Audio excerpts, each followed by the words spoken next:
Daily മന്നയിലേക്ക് എല്ലാവർക്കും സ്വാഗതം.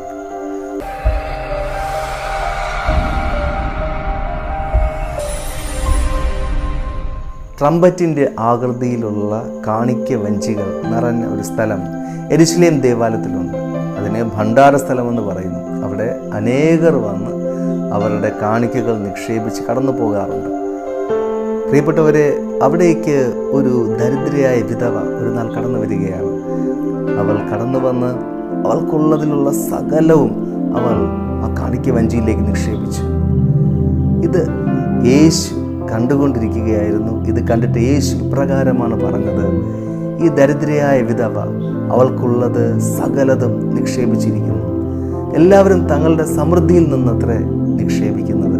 പ്രിയപ്പെട്ടവരെ, മനുഷ്യർ നോക്കുമ്പോൾ ഈ വിധവ വളരെ കുറച്ചാണ് ഇട്ടത്.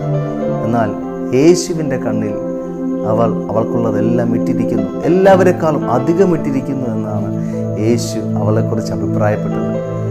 അതേ പ്രിയ സഹോദരങ്ങളെ, നിങ്ങളുടെ പ്രവർത്തികൾ, നിങ്ങളുടെ ചിന്തകൾ മനുഷ്യർ പലപ്പോഴും കാണാതെ പോകും.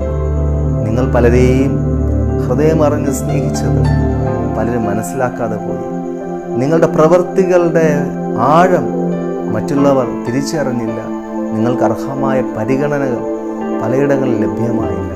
എന്നാൽ ഞാൻ നിങ്ങളോട് ഒരു സത്യം പറയട്ടെ, നിങ്ങളുടെ ഹൃദയത്തെ യേശു കാണുന്നു.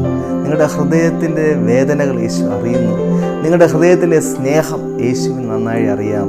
നിങ്ങളുടെ പ്രവൃത്തിയിൽ നിങ്ങൾ ചെയ്ത ആത്മാർത്ഥത യേശു കാണുന്നു. അതേ പ്രിയപ്പെട്ടവർ, ഈ ദിവസങ്ങളിൽ മനുഷ്യരെ പ്രസാദിപ്പിക്കുവാൻ നാം ശ്രമിച്ചാൽ ഒരുപക്ഷെ നാം പരാജയപ്പെട്ടു പോകും. അതിനാൽ ഈ ദിവസങ്ങളിൽ ഞാൻ പറയട്ടെ, യേശുവിനെ പ്രസാദിപ്പിക്കുക, യേശുവിനെ സ്നേഹിക്കുക. യേശു കർത്താവിനോട് നിങ്ങളുടെ സന്തോഷങ്ങളും സങ്കടങ്ങളും പറയുക. നിശ്ചയമായും അവിടെ നിങ്ങളെ കാണുന്നു, അവിടെ നിങ്ങൾ അംഗീകരിച്ചിരിക്കുന്നു, അവിടെ നിങ്ങളെ സ്നേഹിക്കുന്നു. അവിടെ ഈ ദിവസങ്ങൾ നിങ്ങളെ മാനിക്കുവാനിടയായി തീരും. God bless you.